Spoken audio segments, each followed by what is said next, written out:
All right, we're going to talk about compound inequalities. Now, in a previous video, we kind of touched on that compound inequalities are an inequality that is formed by joining two inequalities with either the word and or the word or.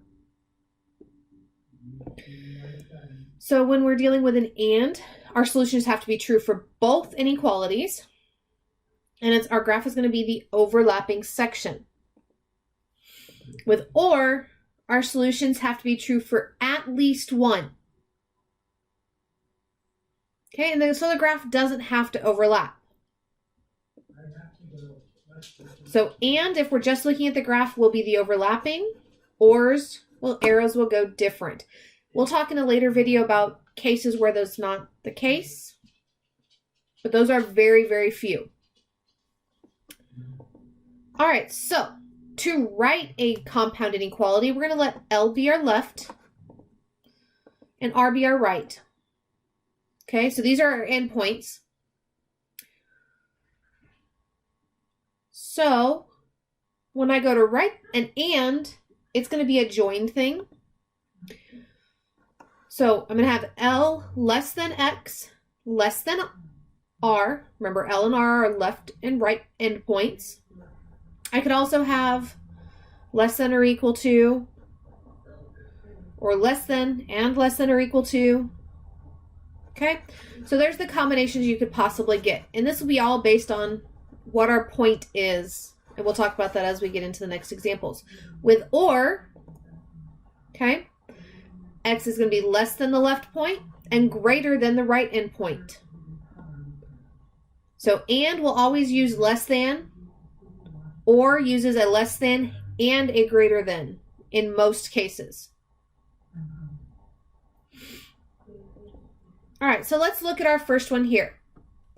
Okay, is this an equality, an and or an or? Well, it's the overlapping section, so it's an and. So that means both of these at the very least have to be less than. Now, since the dots are filled in, we know that it's equal to.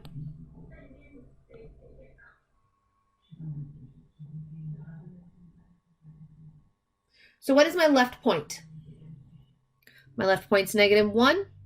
My right point's at 3. So my inequality will be -1 less than X. Sorry, less than or equal to. Less than or equal to 3. Okay. So the next one, and or an or. In this case, it's an or. My left point is -3. My right point is 0. Okay, that's going to be a less than or equal to on the left point and a greater than on the right. So we get X is less than or equal to -3, or X is greater than 0.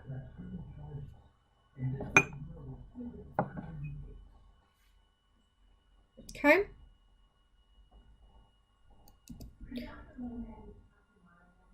And or an or. It's an or.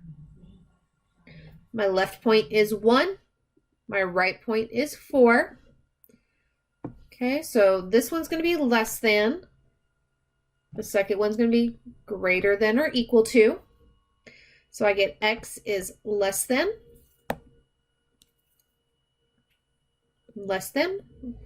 Oops. 1. Or X is greater than or equal to 4. All right, is this one an and or an or? This one is an and.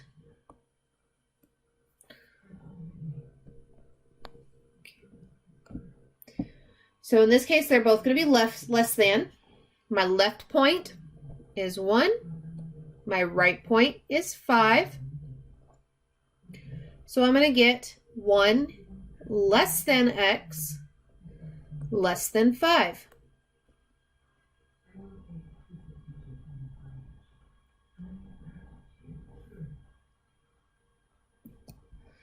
All right, and or an or. This one's an and. My left point is -4. My right point is 2. So we're using less than for both. And the second point is less than or equal to because it's filled in. So we get -4 less than x less than or equal to 2. All right, one last final one. I've got an and or an or. In this case, it's an or. My left point is -5. My right point is -2. So I get x is, well, less than or equal to -5, or x is greater than -2. Okay. All right, that is all for this video, and I will see you in the next.